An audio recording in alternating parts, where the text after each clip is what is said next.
Pakistan cricket team के chief selector के लिए एक बड़ा नाम मिसबाह उल हक की तरफ से फाइनलाइज कर लिया गया है। एशिया कप और वर्ल्ड कप के लिए पाकिस्तान टीम मैनेजमेंट ने 11 से 12 खिलाड़ियों को शॉर्टलिस्ट कर लिया है। कौन होगा टीम में इन और किसकी फूटेगी किस्मत, इस पे बात करेंगे। इसके अलावा बात करेंगे कि पाकिस्तान एक बड़े खिलाड़ी की खिदमत से महरूम होने जा रहा है, क्योंकि वो खिलाड़ी यूएसए में बेहतर मौके और रोजगार के सिलसिले में शिफ्ट होने का सोच रहा है। इसके अलावा बात करेंगे कि पाकिस्तान वर्सेस अफगानिस्तान सीरीज और एशिया कप के लिए स्क्वाड के ऐलान की डेट सामने आ गई है। इन सारी चीजों पर इसी वीडियो में डिटेल से बात करेंगे। तो अस्सलाम वालेकुम, मैं हूं मलिक अब्दुल रहमान और मैं अपने यूट्यूब के चैनल पर तमाम नाज़रीन को खुशामदीद कहता हूं। पाकिस्तान क्रिकेट टीम के लिए चीफ सिलेक्टर जो थे हारून रशीद, वो रिजाइन कर गए थे, उनको निकाल दिया गया था। और उसके बाद पाकिस्तान की टीम मेंस जो क्रिकेट टीम है उसके लिए सिलेक्शन कमेटी जो थी उसके लिए मुख्तलिफ लोगों से रब्ता किया। मुख्तलिफ लोगों जिससे भी रब्ता करते थे वो ना कर देते थे। मोहम्मद हफीज से रब्ता किया गया, मोहसिन खान से रब्ता किया गया, जो है वो राशिद लतीफ से रब्ता किया गया। इसी तरह मुख्तलिफ और लोगों से भी रब्ता किया गया, लेकिन सब ने जो है वो वक्ती तौर पर पीसीबी में काम करने से इनकार कर दिया। और अब फाइनली जो है वो पाकिस्तान क्रिकेट टीम के चीफ सिलेक्टर के लिए एक बड़ा नाम फाइनलाइज कर लिया गया। और जराए की माने तो इंजमाम उल हक जो है वो पाकिस्तान के चीफ सिलेक्टर के लिए एक बड़ा नाम जो है वो फाइनलाइज हो गया। और इस नाम पे कभी इम्कान है कि 2 से 3 दिन में जो है वो इस चीज का ऐलान कर दिया जाएगा और इंजमाम उल हक आपको पाकिस्तान क्रिकेट टीम के चीफ सिलेक्टर के रूप में जो है वो दिखाई देंगे। और इससे पहले भी जो है 2019 के वर्ल्ड कप में भी इंजमाम उल हक जो थे वो 2019 में वर्ल्ड कप में भी पाकिस्तान टीम के सिलेक्टर थे। और अब 2023 में वर्ल्ड कप आया तो तब फिर जो है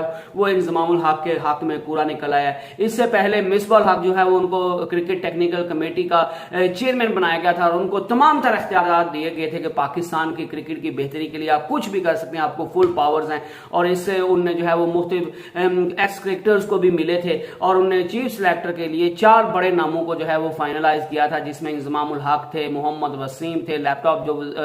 चीफ सिलेक्टर है अजहर अली थे, और जो था इन नामों पर जो है वो गौर किया जा रहा था। लेकिन अब जो है वो एक बड़ी खबर आई है कि इंजमाम उल हक को फाइनली जो है वो चीफ सिलेक्टर के ओहदे के लिए फाइनल कर लिया गया और 1 से 2 दिन में जो है वो आपको इंजमाम उल हक पाकिस्तान की टीम के चीफ सिलेक्टर के रूप में दिखाई देंगे। इसके अलावा बात करेंगे कि पाकिस्तान वर्सेस अफगानिस्तान सीरीज और पाकिस्तान एशिया कप के लिए जो है वो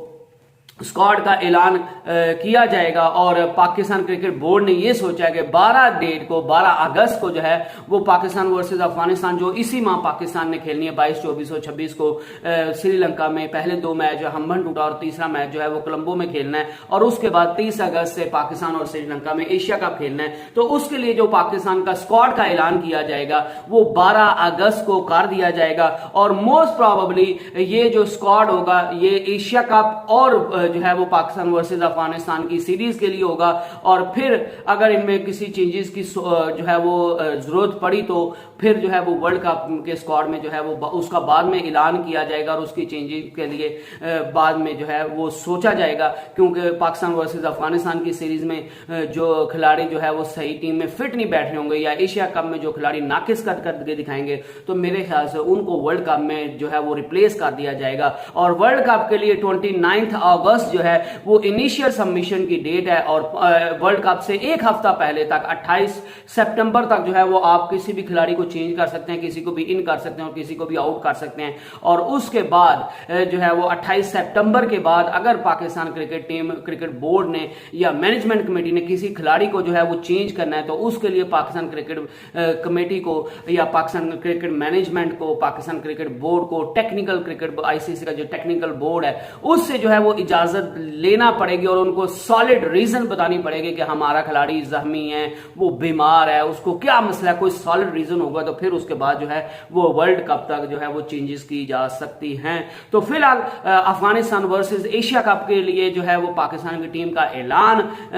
12 अगस्त को कर दिया जाएगा। और इसके लिए टीम डायरेक्टर मिकी आर्थर जो कि पाकिस्तान टीम के साथ एशिया कप में भी होंगे, वर्ल्ड कप में भी होंगे, ब्रैड बर्न जो पाकिस्तान के हेड कोच के फराइज अंजाम दे रहे हैं वो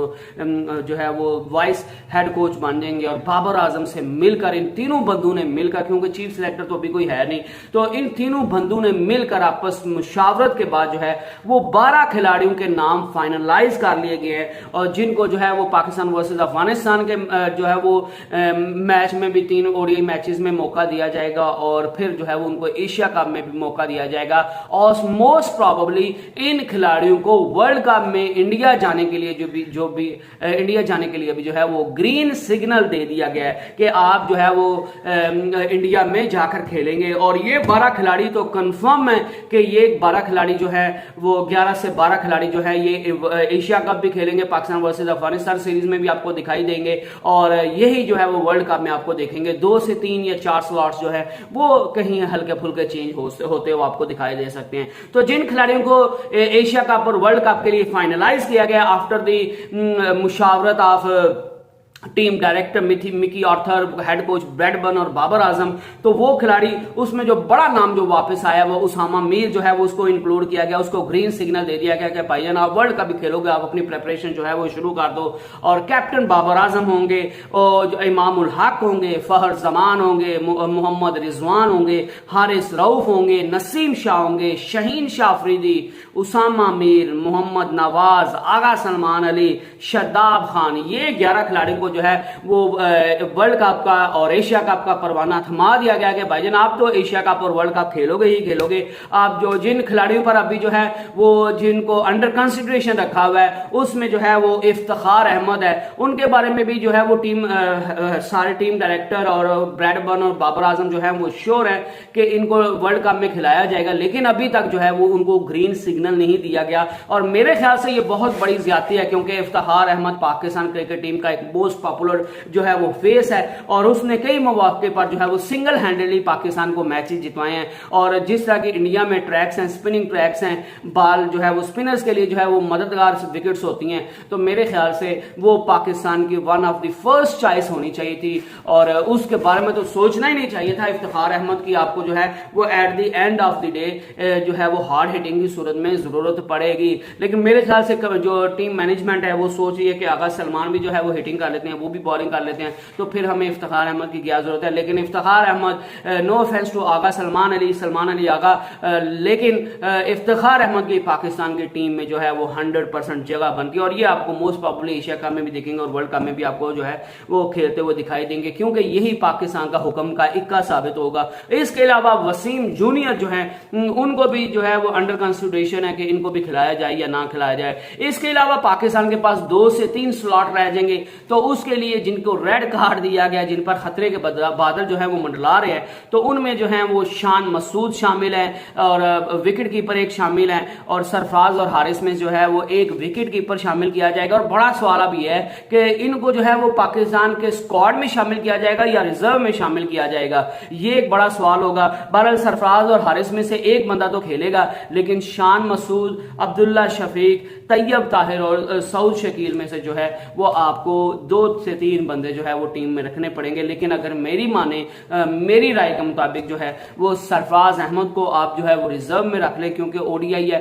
अगर खुदा न खास्ता कहीं मोहम्मद रिजवान जो है वो उनसे ऊंच नीच हो जाती है या उनको आपने जो है वो कहीं इंजर्ड हो जाते हैं तो आप फिर जो है वो सरफराज अहमद को खिला सकते हैं। वैसे मोहम्मद रिजवान की अल्हम्दुलिल्लाह इस तरह की फिटनेस है कि वो पूरे वर्ल्ड कप के जितने भी मैच होंगे वो आराम से खेल लेंगे, तो पाकिस्तान को उसकी बजाय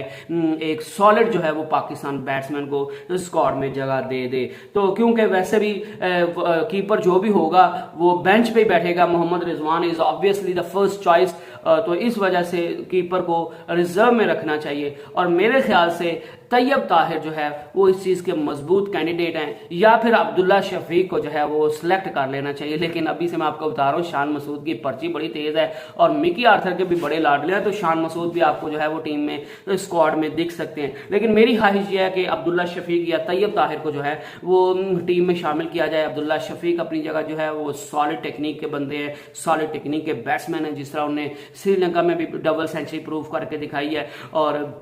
तैयब ताहिर जो है उन्हें इमर्जिंग एशिया कप में इंडिया के खिलाफ जो है वो मुश्किल वक्त में सेंचुरी स्कोर किया, और जिस तरह सेंचुरी स्कोर की है वो लाजवाब है। तो मेरे ख्याल से सऊद शकील के पास अभी बहुत क्रिकेट है, उनको बाद में भी मौका दिया जा सकता है, लेकिन तैयब ताहिर और अब्दुल्ला शफीक को जो है वो पाकिस्तान के स्क्वाड में होना चाहिए। इसके अलावा जी बात करेंगे कि पाकिस्तान के एक बड़े खिलाड़ी फवाद आलम ने पाकिस्तान क्रिकेट को छोड़ने का फैसला कर लिया है और बेहतर मौके और रोजगार के सिलसिले में जो है उनने यूएसए में शिफ्ट हो गए हैं। और अब उम्मीद की जा रही है कि यूएसए में एक लीग हो रही है जिसमें वो एज ए लोकल प्लेयर खेल रहे हैं। तो जाहिर सी बात है किंग्समैन शिकागो की तरफ से वो खेल रहे हैं, और अब जब वो एक लोकल प्लेयर खेल रहे हैं तो लोकल प्लेयर बंदा तभी खेल सकता है जब आप जो है वहां पे रेजिडेंट हो, जब आप वहां पे रहकर खेले और जब आप जो है परमानेंट वहीं पे शिफ्ट हो रहे होंगे। तो फवाद आलम के साथ पाकिस्तान क्रिकेट टीम के लिए जो है वो अब आपको शायद खेलते हुए दिखाई नहीं देंगे, क्योंकि local player as a local player उसमें लीग में खेलने का मतलब ही है कि आप जो है वो यूएसए में शिफ्ट हो रहे हो और आप जो है वो यूएसए की तरफ से ही खेलोगे। और इससे पहले भी पाकिस्तान के मुख्तलिफ खिलाड़ी जो है वो पाकिस्तान से क्रिकेट को छोड़कर जो है वो यूएसए में सेटल हो चुके हैं और यूएसए की तरफ से खेलना उन्हें अपना एम बना लिया है। और फवाद आलम भी जो है फाइनली उस चीज में शामिल हो गए और शायद अब आपको जो है वो पाकिस्तान की तरफ से खेलते हुए दिखाई नहीं देंगे। और फवाद आलम ने मेरे ख्याल से बहुत अच्छा फैसला, क्योंकि उनके साथ बहुत ज्यादती की गई है, बहुत बड़ा टैलेंटेड प्लेयर था, उसके साथ बहुत ज्यादा ज्यादती की, 10 से 12 साल उसके क्रिकेट के जाया किए गए। उसको जो है वो जब टीम में खिलाती है तो वो उमदा परफॉर्म करके देता है और पाकिस्तान ने जो है वो उसको जाया किया है। और फवाद आलम ने जब एक खिलाड़ी में इतना टैलेंट है उसको पाकिस्तान में मौका, और सबसे बड़ी बात है उसने कभी भी जो है वो ये गिला शिकवा नहीं किया कि पाकिस्तान क्रिकेट बोर्ड ये बुरा कर रहा है, मेरे साथ ये बुरा कर रहा है या टीम ये बुरा कर रही है। वो हमेशा जो है वो अपनी उसने क्रिकेट पर तवज्जो मरकूज रखी है और उसने यही सोचा कि मैं अपने खेल से सबको जवाब दूंगा। और हमेशा वो जहां पे भी खेलता उसने अपने खेल से सब कुछ जो है वो तवज्जो अपनी तरफ मरकूज करवाई है। और जब भी उसको इंटरनेशनल टीम की तरफ से जो है वो खेलने का मौका मिला तो उसने आउटस्टैंडिंग परफॉर्मेंस दिखाई है। और लेकिन उसके बावजूद 1 से 2 इनिंग में बुरा खेलने की वजह से, न्यूजीलैंड के खिलाफ बुरा खेलने की वजह से उसको टीम से दोबारा ड्रॉप कर दिया गया। मेरे ख्याल से फवाद आलम जो है वो पाकिस्तान का वन ऑफ द फाइनेस्ट जो है वो टैलेंट था और पाकिस्तान ने उस टैलेंट के साथ बहुत ज्यादती की है और उसको जाया कर दिया है। और अब फाइनली जब आप पाकिस्तान उसके साथ ज्यादती कर रहे हो तो उसको भी पूरा पूरा हक है कि जब पाकिस्तान की टीम में मौका नहीं मिल रहा तो आप जो है वो बेहतर रोजगार के लिए किसी और टीम की तरफ से खेल रहे। तो फाइनली जो है वो फवाद आलम आपको यूएसए की तरफ से खेलते हुए दिखाई देंगे और पाकिस्तान क्रिकेट से वो बहुत जल्द जो है वो रिटायरमेंट लेने जा रहे हैं। तो ये आज की टॉप न्यूज है। I hope you enjoyed the video. Stay blessed and stay tuned. Allah Hafiz.